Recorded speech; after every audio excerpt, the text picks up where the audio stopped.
kaç yıldır gündemde olan öğretmenlik meslek kanunu var. Şimdi meclise gelecek bu.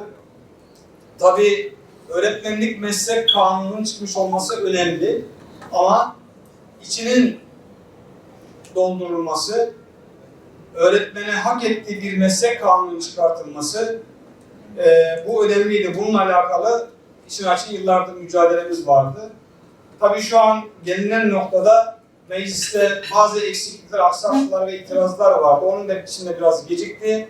Ama öğretmenin memnun olabileceği, öğretmenin hak ettiği bir meslek kanunun çıkarılması elzemdir. Bunu da özellikle söylemek istiyorum. Zaten Ekim'in ilk haftası meclise gelecek. Bunun da oradaki eksikliklerin giderilmesiyle alakalı da bunun takipçisiyiz. Genel merkezimizde bu noktada gerekli çalışmaları ve görüşmeleri yapıyor. Onu da bilginize sunmak istiyorum.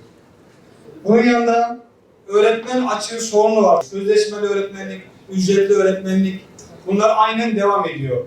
Yani bu defalarca kez yıllardır dile getirdiğimiz öğretmenliğin tek kadro olması, sözleşmesi, ücretlisi ortadan kaldırılması, bunları söylememize rağmen bu durum hala devam ediyor.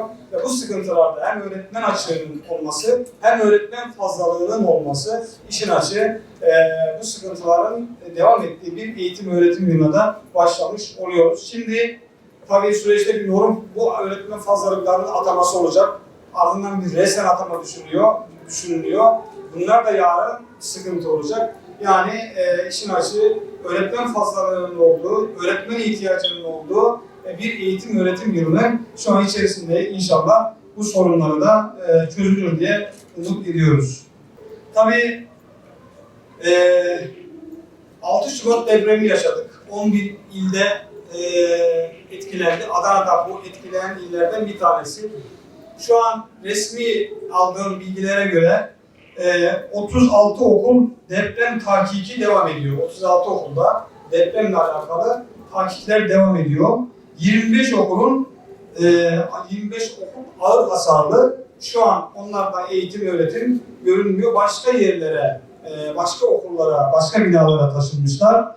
9 okulda yıkılıp tekrar yeniden yapılmasıyla alakalı ihale yapılmış ve şu an yapımı devam eden okullarda var. Bunun da bilgisini ilgili arkadaşlarımız verdiler.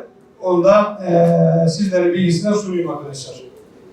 Bir de okullarda tabii güvenlik sorunu. Az önce bahsettim. Mardin'deki olaydan bahsettim. Sarıçam'da da çok küçük bir öyle bir durum olmuş ama çok fazla büyümeden olay engellenmiş. Tabii böyle olaylar maalesef karşımıza çıkıyor. Güvenlikle alakalı okullarımızda güvenlik sıkıntısı işin açığı has safhada. Okul idarecilerimiz, öğretmenlerimiz maalesef bundan şikayetçi. Yani okul kapısında bir güvenlik olmadığı müddetçe işin açığı elini kolunu sallayarak herkes okulun içerisine gidebiliyor.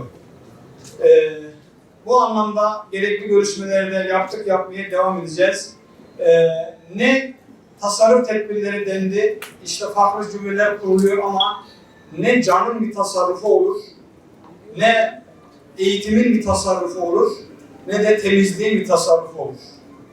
Yani bunlarda tasarruf olmaz. Yani yarın çok üzücü olaylarla karşı karşıya kalabiliriz. Ki bir diğer konu okullarımızın temizlik sorunu var. Okullara gittiğimiz zaman şu an en çok gündeme gelen konu TYT personeli vardı biliyorsunuz. Toplum yararına programı kapsamında iş kurlardan okullara gelen personel. Yıllardır okullar bu anlamda çok rahattı. Ve okullar pırıl pırıldı. Şimdi İYUK diye bir program çıktı. Yine iş kur üzerinden geliyor. Ama haftanın 3 günü çalışma var. Haftanın 3 günü çalışacak, ondan sonra çalışmayacak. Yani böyle bir sistem çok bir şey olmayan, adil olmayan, artı ücret anlamında insanları tatmin etmeyecek. Çok fazla da okulda yani tam manasıyla temizlik anlamında, güvenlik anlamında sağlıklı bir ortamın oluşması noktasında kaygıların olduğu işin açığı bir sistem. Şu an tam herkes de ne olduğunu tam bilmiyor. Uygulamaya geçince belki bazı şeyler görülecek, aksaklıklar varsa bunlar düzeltilecek ama dün de konuyu söyledik. İyi olacak dedi inşallah. Şu an takibini de yapıyoruz dediler ama İşinatçı okul idarecilerimiz bu noktada kaygılı. Şu an sabahleyin benim hanım da öğretmen, sabahleyin evden temizlik malzemesi götürüyordu. Yani bunlar şu an İşinatçı bir an önce okullara gönderelim ki gönderilmeye başlandı değil mi başkanım? Komisyonda olan başkanlarımız vardı. Okullara şu an gönderilmeye başlandı. Hızlı bir şekilde başka sahadan sorunlar, sıkıntılar duymadan, veli şikayetleri duymadan bir an önce bunların okula gönderilerek İşinatçı okulların tekrar o sağlıklı temiz günlerine dönmesi önemli diye düşünüyorum. Dediğim gibi temizliğin tasarrufu olmaz. Bir an önce burada çözüm üretilmeli.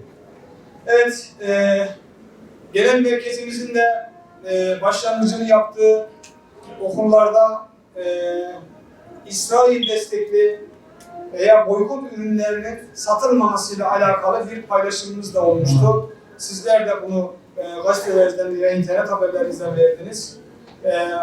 Adana'da kantinciler odasıyla da görüşülerek tüm ilçelerimizde, tüm kantinlerimizde boykot ürünlerinin satılmamasıyla alakalı bir karar alındı. Tabii herkes bu konuyu ne kadar önemsiyorsa, ne kadar bu konuyu dikkate alıyorsa, değer veriyorsa o kadar bunun üzerine eğilir. Kantincilerimiz tabii uymasını tabii ki istiyoruz. Talimatları bu yöndedir ama ürünleri satanlar da var, ben satmayacağım diyenler de var ama bir kantincimiz dahi bu anlamda bir destek verse emin olun çok hayırlı bir iş yapmış olacaktır. Çok faydalı bir iş yapmış olacaktır. Onu da özellikle söylemek istiyorum. Bir diğer faydası var bunun. Yerli ve milli ürünlere yönelme olayı. Hem çocuklara bu bilinci verme hem de bunu eyleme geçirme anlamında ben önemli bir boykot olduğunu düşünüyorum.